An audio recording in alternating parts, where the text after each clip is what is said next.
ప్రార్థన వస్తుంది, దాన్ని మనం అడ్డుకోలేం, మనం ఆపలేం. అది డైరెక్ట్గా ఎక్కడికి వెళ్తుంది? ఎక్కడికి వెళ్తుంది? దేవుని సన్నిధికి వెళ్తుంది ఆ ప్రార్థన. చిన్న చిన్న ప్రార్థనలు, బలహీన ప్రార్థనలు, ఏదో ఏదో చేయాలి కాబట్టి చేస్తున్నాం, 10 నిమిషాలు 5 నిమిషాలు ఏదో అప్పుడప్పుడు చేసే ప్రార్థనలు అక్కడికి వెళ్తాయి అనుకుంటున్నారా? అందుకే దావీదు భక్తుడు అంటాడు, నా ప్రార్థన తిరిగి నా ఎదలోనికే. అంటే ఎక్కడికి వెళ్ళాలి? అక్కడికి వెళ్ళలేదట, తిరిగి ఆయన దగ్గరికే వస్తుందట. గోడకు బంతి కొడితే ఎట్టొస్తుంది? రివర్స్ వచ్చేస్తుంది కదా. అలాగే మన ప్రార్థనలన్నీ కూడా తిరిగి మన దగ్గరికే వస్తున్నాయి అట. దావీదు భక్తుడు అంటాడు, నా ప్రార్థన తిరిగి నా ఎదలోనికే వచ్చుచున్నది అంటాడు. అంటే ఎక్కడికి వెళ్ళాలి? అక్కడికి వెళ్తే అద్భుతం జరుగుతుంది. హల్లెలూయా.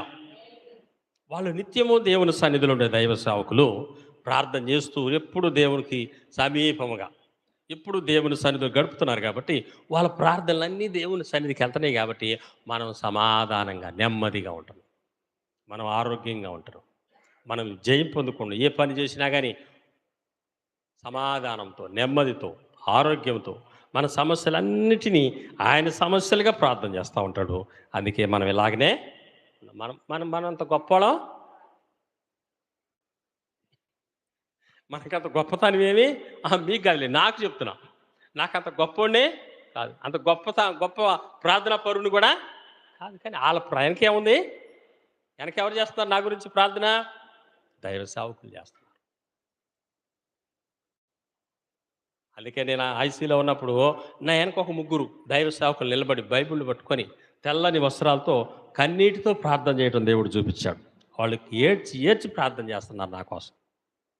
దర్శనం, వాళ్ళ కన్నీరు నా మీద పడుతుంది, నేను తడిసిపోతున్నా.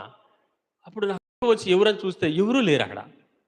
అప్పుడు అనుకున్నా, నా పక్షాన దేవునికి కన్నీటి ప్రార్థన వెళ్తుంది. హల్లెలూయా. నా పక్షాన దేవుడికి కన్నీటి ప్రార్థన వెళ్తుంది, నేను తప్పకుండా స్వస్థత పొందుతా. హల్లెలూయా. ఆ ప్రార్థనకి ఆ ప్రార్థన బలమైన ప్రార్థన. హల్లెలూయా. కనుక మనం చేసే ప్రార్థనలు వెళ్తున్నాయో లేదో కానీ దైవ సేవకులు చేసే ప్రార్థన వెళ్తుందా లేదా? నీతిమంతుని ప్రార్థన మనస్పూర్వకముగా బహుబలము గలదై ఆకాశ మండలంలో దురాత్మల సమూహాన్ని కూడా అడ్డుకోకుండా అవే తప్పుకుంటాయట.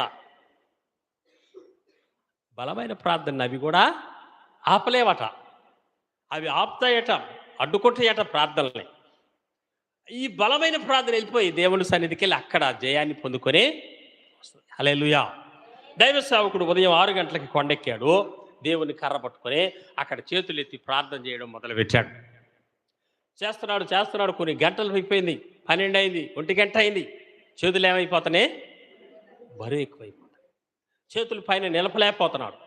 చేసి చేసి చేసి అలసిపోయాడు, చేతులు పైన నిలపలేకపోతున్నాడు.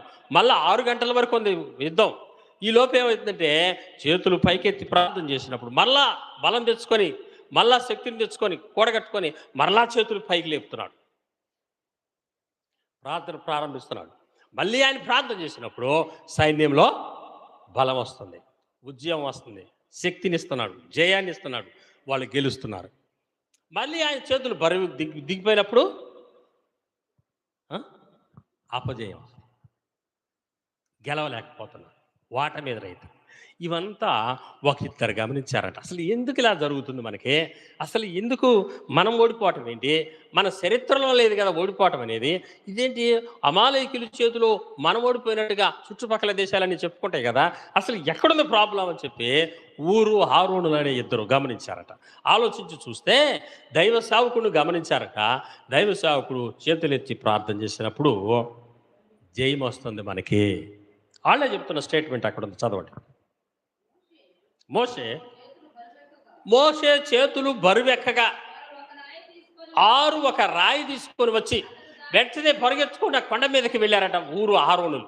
వాళ్ళు కొండ మీద ఉన్నారు, యుద్ధం కింద జరుగుతుంది కాబట్టి కొండ మీదకి పరిగెత్తి దైవ సేవకుడి దగ్గరికి వెళ్ళి అన్నారట, దైవ సేవకుడా, నువ్వు చేతులు ఎత్తినప్పుడే మనకి విజయం వస్తుంది, నీ చేతులు దించినప్పుడు మాకు అపజయం వస్తుంది, మనం గెలవలేము నీ చేతులు కింద ఉంటే అని అడిగారట.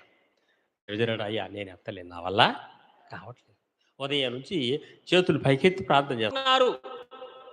ఊరు హారోనులు దాన్ని గమనించారు. ఆ యుద్ధంలో ఊరు హారోళ్ళు యుద్ధం చేయటమా ఆపేసి అసలు మన ప్రాబ్లం ఎక్కడుంది,